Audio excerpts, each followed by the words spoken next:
好，你一起步嘅時候啊，咁啊見到隻包裝旋風係比較快嘅，響入邊粉紅衫係金主啊，位置變動上面咧就冇喐過噶啦。包裝旋風係第2位，金主內欄第3啊，係一隻外邊呢藍衫紅帽共享富裕走咗上去第4啊，中間第5位呢就安可啦，內欄第6啊青雲龍區啦，中檔第8位嘅馬呢仲有紅帽嗰隻呢就勁大威猛啊，響外邊天象龍區啦，後啲嘅馬實力啦，咁啊仲有快路啦，愛心神區藍白格仔衫響外邊大約尾5、6度啦，掟出去㗎啦。後啲嘅馬匹啦，先有勁步速啊、中華英雄同埋8000財星啊，入正咗入直路啦。前面奔放仲係支離咗一個身位嘅，咁啊見到中間位置金主就粉紅衫追緊，中檔上仲有安可包裝旋風，出邊共享富裕勁大威猛，外邊呢仲有天象龍區大外檔愛心神區，最後100零米啦，奔放仲係佔先啦，金主又係佢追㗎，我後邊嘅馬呢仲有安可啦，出邊係天象龍區，外邊愛心神區接近終點，金主今次就反先翻啦。奔放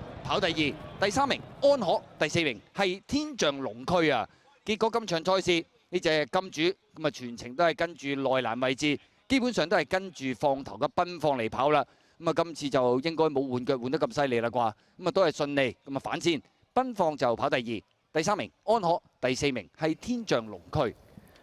好啦，結果今次賽事金主就反先隻奔放啊，都追咗成條直路，最後階段先過到隻奔放㗎。跑第